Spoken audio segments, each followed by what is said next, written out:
This is Dr. Branch. You have started your study of the Old Testament, realizing that it is a book that still speaks to some of the deepest questions that mankind has posed from a particular point of view. Now, there has long been the idea that any person at any time can pick up the Bible and understand it. And to an extent, that is true. When you deal with biblical people, you're still dealing with people. And men have always dealt with the same basic question: what is good? What is evil? Is there a God? What does this God expect? What am I to do?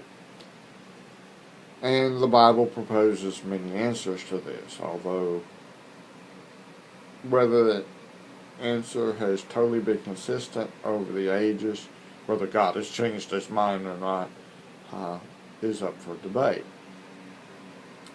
Now, one of the things that we will tell you right from the beginning is that although we hold many things in common with our Old Testament figures, there are many things that are different. The culture of the day, the ways of thinking, have changed.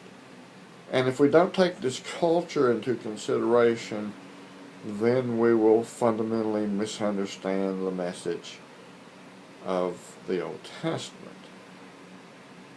What seems to us to be pretty common sense and commonplace may not have been that commonplace or the same understanding that these ancient figures had. For example, when we look at the world, we tend to think in terms of a modern viewpoint as this planet Earth revolving around the sun in the midst of millions of other stars in the universe.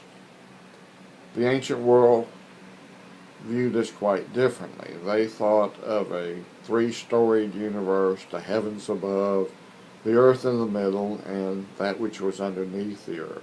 In the heavens above there was water, and God above that, with a dome beneath the waters and above the waters to keep the waters in their right places, but with a window so that God could allow more water to come down when He chose to.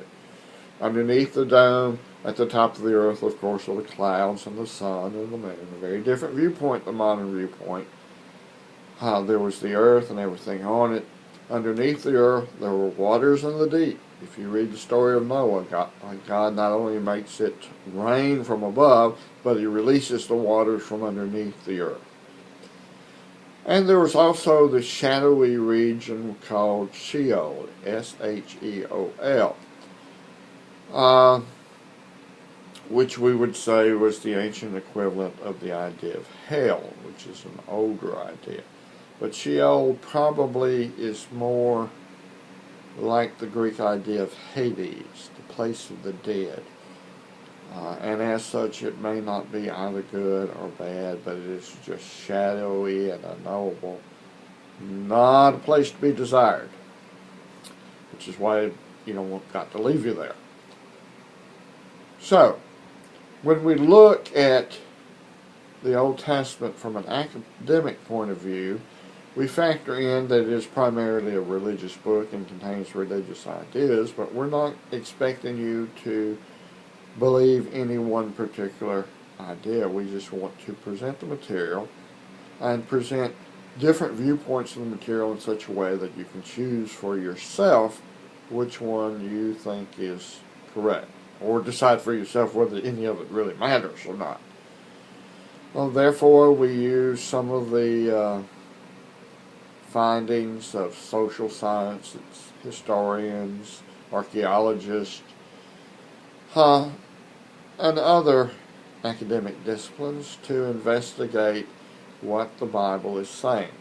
So we study the culture and viewpoints, the literature and so forth from those viewpoints. Now, I guess this is another way of saying that if you expect an academic study of the Bible to be Sunday school, you're going to be disappointed, because it's not. It's going to include a lot of material which you may disagree with if you're a person who already has a faith perspective.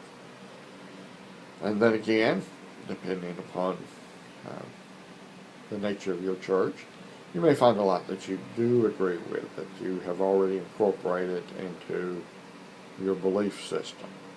Regardless, one of the reasons why I'm going to say that if you have questions, please feel free to address them to me via email, and hopefully if the system works out that we'll address them sometime in the future.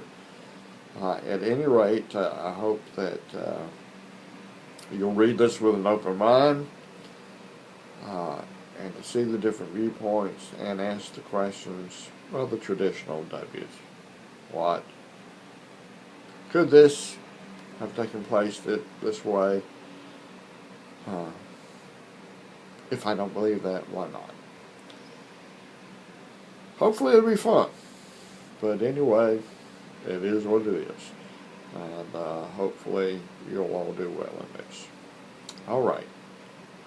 I'll see you again next week. Have fun this week. It's an interesting chapter.